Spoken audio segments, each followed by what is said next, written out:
28/3/2026 current affair. EV charging infrastructure શરૂ કરવામાં આવ્યું. સૌથી વધુ ઇલેક્ટ્રિકલ ચાર્જર યુપી ધરાવે છે.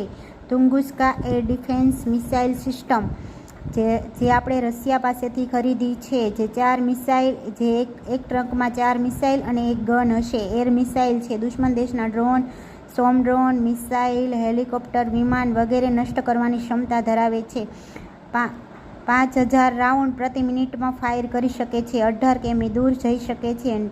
નીચે ઉડતી મિસાઇલને તોડી પાડે છે. જે સ્વચાલિત છે. તે પોતે જાતે નિર્ણય લઈ શકશે. જોજીલા પાસ લદ્દાખમાં આવેલો છે. જોજીલા પાસમાં હિમપ્રપાત થયો છે. 5 લોકોના મૃત્યુ થયા છે. જે જોજીલા પાર્ક શ્રીનગર અને લેહને જોડે છે.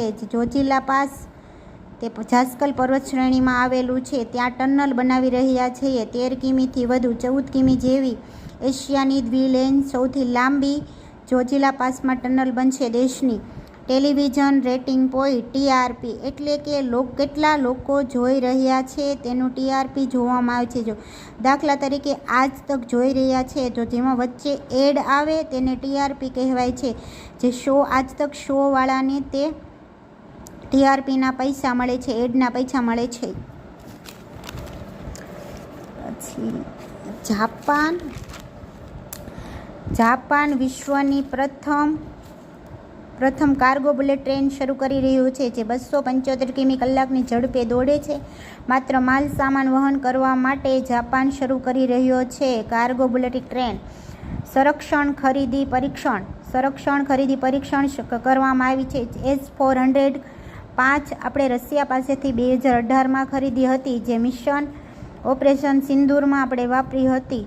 હવે આપણે નવી 5 ખરીદવા જઈ રહ્યા છીએ. 2.38 કરોડની ખરીદીશું રશિયા પાસેથી.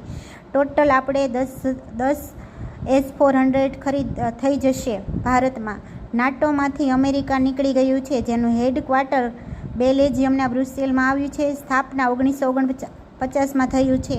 હાઇડ્રોજન ટ્રેન પ્રથમ હરિયાણામાં શરૂ થઈ છે, જે જીંદથી સોનીપત સુધી ચાલશે. દરિયાઈ સુરક્ષા વધારવા માટે ભારત પ્રથમ પેટ્રોલ ઓફ રેફ્યુઝની સ્થાપના કર્યું છે, જે દીઘી પોર્ટ મહારાષ્ટ્ર અને ગોપાલપુર ઓડિશામાં. ટૂંકમાં જ્યાં જહાજ ટકરાવાના હશે, કટોકટી જેવું પરિસ્થિતિ થશે, ત્યાં દીઘી પોર્ટ અને ગોપાલપુરના જહાજ હેલ્પ કરશે. ભારત પ્રથમ હાઇડ્રોજન ટ્રેન પરીક્ષણ હરિયાણામાં.